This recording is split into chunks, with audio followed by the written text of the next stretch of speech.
अस्सलाम वालेकुम क्लास।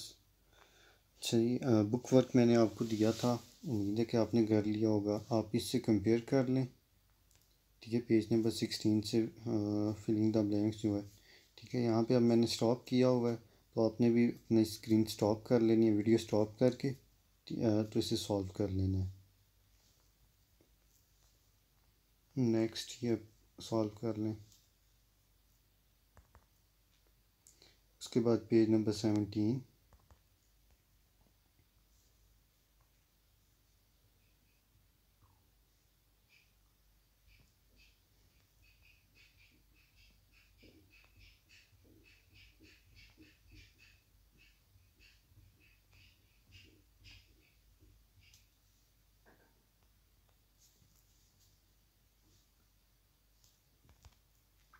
इसके बाद पेज नंबर 18, यहाँ पे ट्रू फॉल्स हैं, कंपेयर कर लें। कुछ जो मिस्टेक है वो आप ठीक कर लें।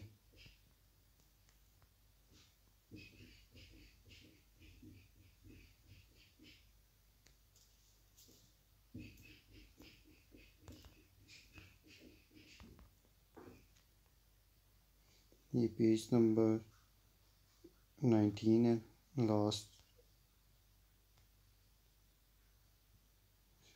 जी ठीक है।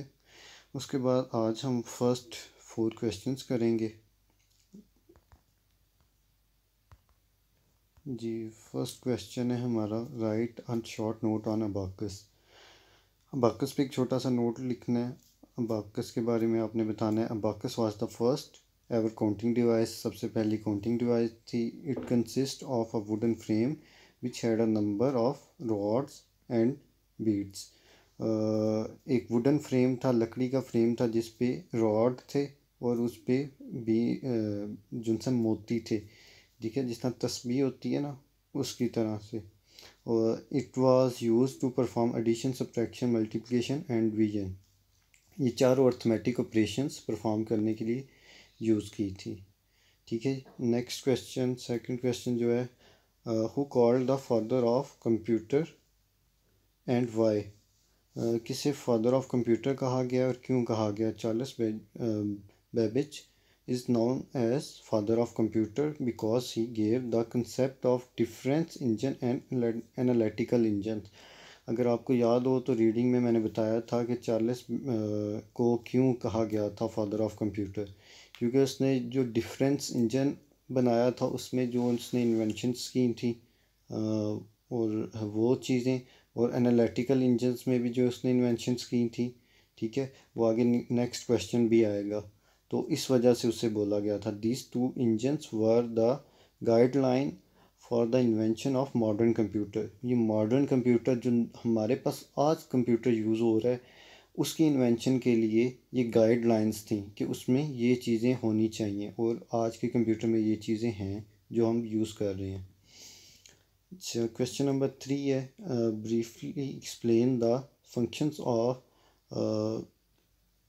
First pascal line and it's advancement. और उसमें जो एडवांसमेंट हुई थी, पास्कल लाइन को एक्सप्लेन करना, उसके फंक्शंस को, और उसमें जो एडवांसमेंट हुई थी।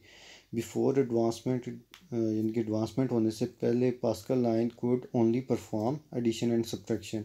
पास्कल लाइन क्या कर रहा था, सिर्फ एडिशन और सब्ट्रैक्शन परफॉर्म कर रहा था।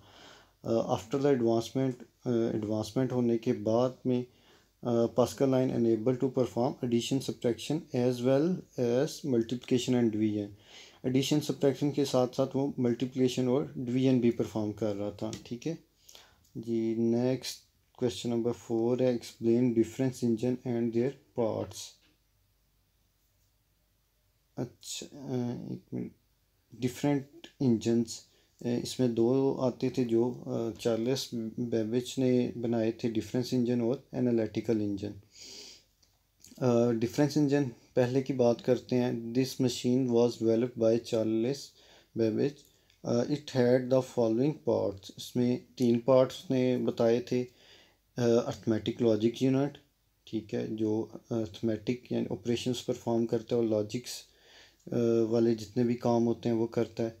और कंट्रोल यूनिट जो सारा कंट्रोल करता है मेमोरी यूनिट जहाँ पे डाटा वगैरह स्टोर होता है, सेव होता है।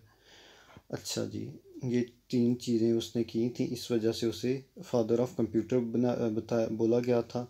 और यही इन्वेंशंस जो उसकी थी आज के कंप्यूटर में, बल्कि उसके बाद से जो भी मॉडर्न कंप्यूटर बनना शुरू हुआ है, थर्ड जनरेशन से लेके या सेकंड जनरेशन से कह लें लेके, तो उसमें ये सारी चीज़ें यूज़ हो रही थी।